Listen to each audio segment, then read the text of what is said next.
On December 6, 1917, a French cargo ship in Halifax Harbor caught fire and drifted toward the city, while people gathered at windows and along the docks to watch. It wasn't a war attack, it was an accident. But at 9:04 that morning, the ship exploded with a force the world had never seen from a man-made blast at the time. When it was over, nearly 2,000 people were dead and about 9,000 were injured. So how did a routine harbor morning turn into one of the worst disasters in North American history? It was a normal weekday morning in a busy wartime port. Halifax was filled with soldiers, sailors, dock workers, and families because World War I had turned the city into a major convoy hub. Noise was ordinary: steam engines, tugboats, whistles, and the constant grind of work along the docks. The harbor also had a tight choke point called the Narrows, where traffic had to pass like cars in a narrow lane. But this morning, the whistles didn't sound routine, because two ships were closing in and neither one wanted to give way. In one ship, the Imo was trying to leave the harbor. It was empty, delayed, and eager to depart, and it drifted into the wrong side of the channel.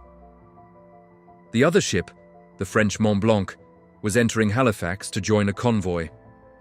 To anyone on shore, the Mont-Blanc looked like a normal cargo ship, and that was the danger.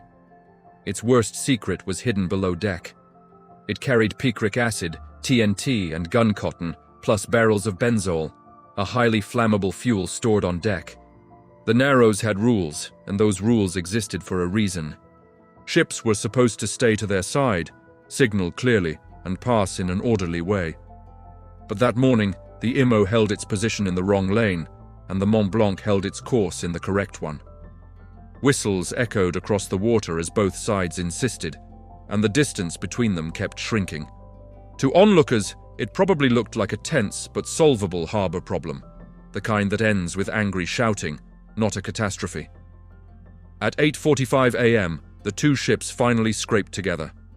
It wasn't a dramatic crash, just a grinding collision, steel against steel, slow enough that some people might have thought it was only an expensive mistake. But on the Mont-Blanc, barrels of benzol were strapped on deck, and the impact knocked them loose. Fuel spilled, vapors rose, and then a spark caught, turning the deck into a fast-moving fire. In most accidents, the collision is the worst moment. Here, it was only the beginning. The crew of the Mont-Blanc understood immediately what the fire meant. A ship fire is dangerous, but a ship fire above thousands of tons of explosives is a countdown to detonation. The crew lowered lifeboats and fled, shouting warnings as they rowed toward shore. But the warnings were in French. The waterfront was noisy, and the idea was hard to believe, that a burning ship could destroy a city. So while the crew fled in panic, the city stayed where it was. This is the moment where human nature becomes part of the disaster. The Mont-Blanc burned and drifted for minutes, pushed by wind and tide toward Pier 6 on the Halifax side. Black smoke climbed into the winter sky, and the flames looked like a spectacle, not an emergency. Dock workers stopped and pointed, families leaned out from doorways, and children pressed close to windows for a better view. Some people even moved closer to the water because they assumed the danger was contained to the ship. Rescuers did try to respond, but the problem was time and confusion. Tugboats approached, yet the fire was too intense for an easy tow, and there was no clear citywide alarm for a floating bomb. The situation depended on people recognizing danger early enough to get distance, and most didn't. The closer the ship drifted, the more attention it pulled, and the more people gathered within range of what was coming. In a cruel way, curiosity and routine helped place thousands exactly where they should not have been. Now the question everyone asks next is the right one. And why was a ship carrying that much explosive power allowed into a crowded harbor at all? The answer is World War I. Halifax was a convoy hub, and supplies had to move quickly across the Atlantic, often under strict secrecy. Munition ships didn't always advertise their cargo because officials feared spies and sabotage. In that wartime mindset, speed and secrecy often outranked public warning, and the risk became something the city lived beside without fully seeing it. The warning signs were real, even if they didn't look dramatic. The harbor was overcrowded, schedules were tight, and impatience was common. A ship in the wrong lane might be waved off as a minor problem because most days it ended as a close call. But close calls are only harmless until the day they aren't. That morning, the danger was also invisible. Almost no one on shore understood that the burning ship carried enough explosive power to flatten neighborhoods. Roughly 20 minutes passed between the collision and the explosion, and that time matters. 20 minutes sounds like enough to run, but only if you believe you must run. People didn't have a mental picture for what a munitions ship will explode really meant. Many stayed at windows because they thought glass and walls separated them from danger.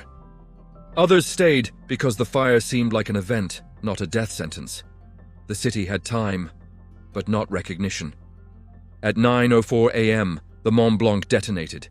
Witnesses described a flash so bright it felt like the sky turned white, followed by a shockwave that tore outward through Halifax. Buildings collapsed, roofs lifted, fires ignited, and debris rained down across the city. The working-class Richmond district near the harbour took the worst of it, and in places the landscape was flattened into splinters. It was destruction measured not just in damage, but in how instantly familiar streets became unrecognizable. One of the most horrifying sources of injury came from something ordinary: windows. People had been watching the burning ship from inside homes and schools, and when the shockwave hit, glass exploded inward like shrapnel. Thousands were cut, and many suffered terrible eye injuries, including permanent blindness. A powerful surge of water followed the blast in the harbour, adding more chaos along the shoreline, and damage spread across to Dartmouth as well. Halifax wasn't just hurt, parts of it were erased. In the minutes after, the city entered a nightmare of dust, smoke, and a strange silence because so many ears were stunned. Then the cries began, and the first rescuers were not professionals but neighbours, digging with bare hands and carrying strangers through rubble. Hospitals overflowed immediately, doctors worked without rest, and any standing building could become a treatment centre. Then, as if Halifax hadn't suffered enough, a blizzard hit the next day, slowing relief and making the ruins colder, though it also helped smother some fires. Over time, the numbers settled into place, nearly 2,000 dead and about 9,000 injured. Cleanup and rebuilding took months and stretched into years, because a city can't simply bounce back from that kind of mourning. Homes had to be rebuilt, streets cleared, and families cared for through winter, all while the psychological scars remained. Investigations and court fights argued over fault, but the larger truth stayed steady. This was not enemy action, but a chain of human decisions and wartime compromises. Ports tightened safety rules, and disaster planning changed because improvising in the moment costs lives. And help poured in, including major aid from Boston and Massachusetts, creating a bond remembered for generations. That's why the Halifax explosion still matters. It wasn't only the size of the blast, but the fact that it unfolded in slow motion first, long enough for people to watch and still not understand. It reminds us that the most dangerous risks can look ordinary until the second they aren't. So, what do you think was the bigger failure? Allowing explosive cargo into a crowded harbour, or the moment so many people felt safe enough to stand at the windows and watch?